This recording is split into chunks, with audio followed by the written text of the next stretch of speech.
This statement we are telling the Ruto regime, shape up or ship out. We begin by a salute to all Kenyans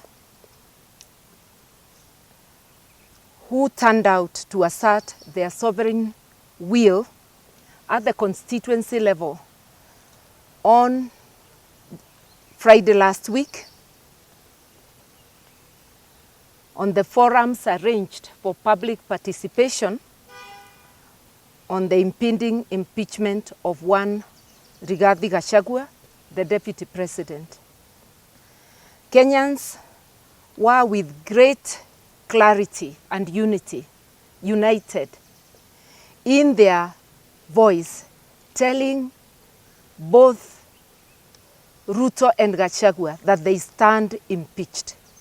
They came in as a pair and they'll go home as a pair. That was the message of Kenyans. Indeed, it was very impressive that Kenyans were not diverted from the pressing national issues to power games. And they were able to put out their pressing needs, which should be looked after rather than the power games of impeachment. Our Constitution is the supreme embodiment of our collective will as a nation. It's a covenant entrusted with the protection of our sovereignty, democracy, and social justice. It is the solemn duty of the President as the nation's highest custodian of this sacred document, assisted by his deputy, to safeguard its principles with unwavering fidelity. Today, as we stand at this historic juncture where the actions of President William Ruto and his deputy Rigathi Gachagua constitute not only a gross dereliction of duty by the presidency, but a calculated assault on the foundational pillars of our republic. The presidency and entire government were impeached by Kenyans, as far as we are concerned, on the 25th of June this year during the Gen Z protests. The exercise therefore arranged for the impeachment of the Deputy President ironically turned into a reminder of the entire presidency and government that they stand impeached by Kenyans.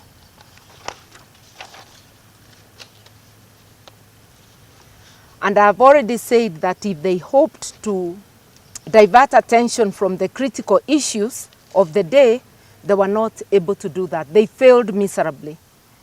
And lest we forget, we want to remind Kenyans of the gross violations of human rights under this regime.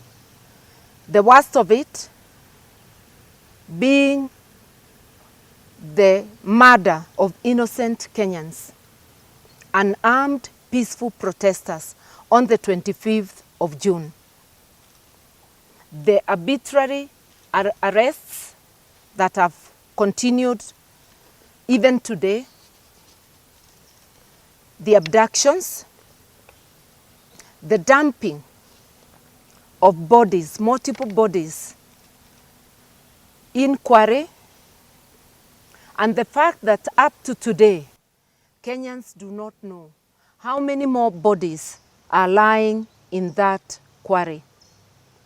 Because this Ruto regime violently removed volunteers who were seeking to fish for more bodies at that quarry. But so many things are happening that we actually no longer appear to be as outraged as we should be. We must demand that that quarry be drained for Kenyans to know whether there are more bodies lying there, and for answers to be given as to who is murdering and dismembering Kenyans. The Ruto regime had hoped to divert Kenyans from the economic sabotage that is going on. The shaded deal of mortgaging Kenyan's premier gateway, the Jomo Kenyatta International Airport, to the Adani Group,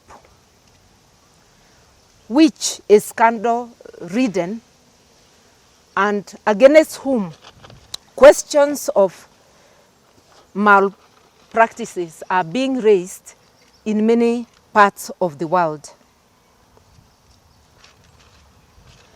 This amounts, the giving of this Adani Group, our premier gateway, without competitive bidding and without public participation or the approval of Parliament, is actually economic sabotage.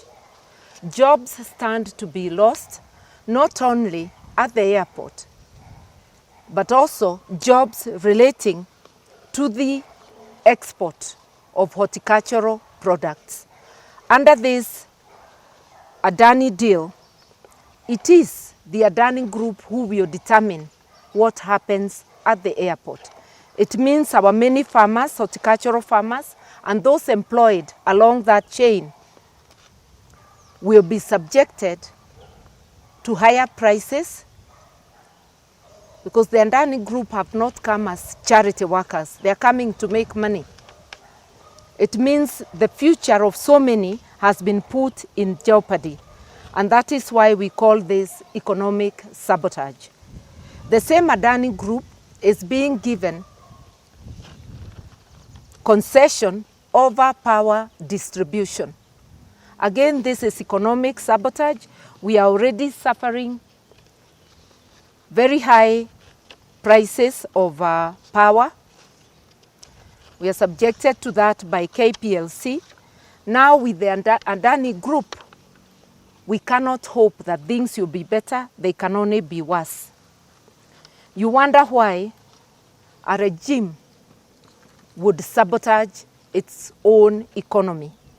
And the only conclusion we can come to is that Adani is a front for cartels, high-placed cartels within the Ruto regime. We have also seen economic sabotage through the deliberate mismanagement of our mineral and marine wealth. Our mineral resources in Kwale, in Taita Taveta, in Busia, in Migori, in Kitui, and many other parts of the Republic, concessions are being given with total opaqueness to foreigners and with deliberate harm being occasioned to the host communities where these minerals are. This cannot be happening unless Adani is but a mere front of cartels within the Ruto regime. And I want to remind us that during the campaigns, Ruto and his supporters were telling people that they are coming to dismantle cartels. It appears they were talking of themselves coming in to remove, if at all there were cartels, and to perfect the art of capturing the state and putting it in the hands of cartels. We've also seen the dismantling of a working health system. You will remember that when the Ruto regime came in, NHIF was a going concern and was working for many Kenyans. I can testify that I know of many poor people who were not only assisted to get quality health services by NHIF, but some were assisted to travel to India for treatment. In the 2 years of the existence of the Ruto regime, NHIF had been run to the ground. Hospitals were no longer accepting NHIF cards, and now since Tuesday, come in SHIF, SHIF. We have not forgotten seeing the tears of an old man who had been denied dialysis. But this is just one person. How many others were crying out there, not under the glare of the media, without us knowing? We all know that those who require dialysis, if they don't get it on time, it can lead to untimely death. We do not know how many people and in what manner they have been affected by this clumsy transition from NHIF to SHIF. We also were told that SHIF was coming to expand the health services. We know that is a lie. We have seen indication that SHIF will actually restrict access to health for many. It is raiding the pockets of Kenyans, whereas under NHIF, every Kenyan was required to pay 500 shillings a month. SHIF is requiring employed Kenyans to forego 2.75, literally 3% of their salaries. These are already overtaxed Kenyans, and while their pockets are being raided, the services given by SHIF are wanting.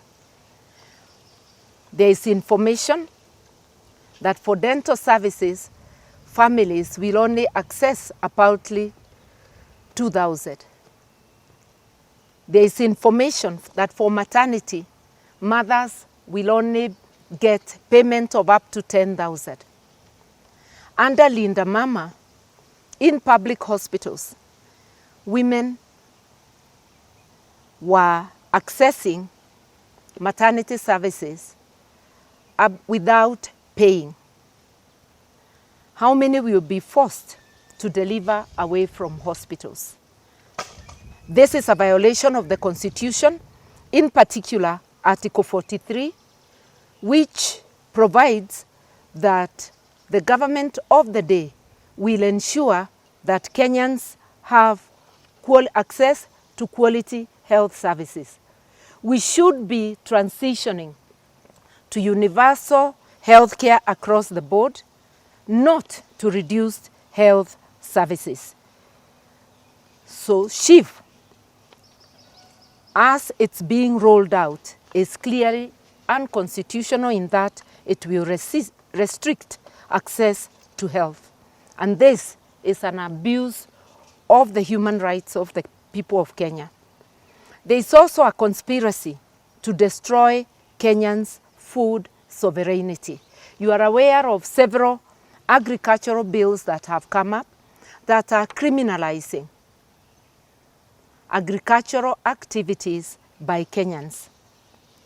It is like the Ruto regime is determined to wipe away completely indigenous farming and instead put it in the hands of conglomerates. We know they began by bringing in GMOs. When the issue of agriculture is in the hands of conglomerates, poor people will not access seeds, which will be out of their range. And if agricultural activities are criminalized, it means we all have to depend on buying food from the shops. How many can afford? Instead of helping Kenya to be food secure, we are destroying any chance of Kenyans ever being the masters of their own destiny when it comes to food security. Amidst all these chaos and the chaotic rollout of SHIF, we have not had the elected leaders from the presidency to parliamentarians highlighting the suffering of Kenyans. Instead, they are all glued to the power games of impeachment. Kenyans are not diverted. The Kenyans' attention is not diverted to the issues of the day.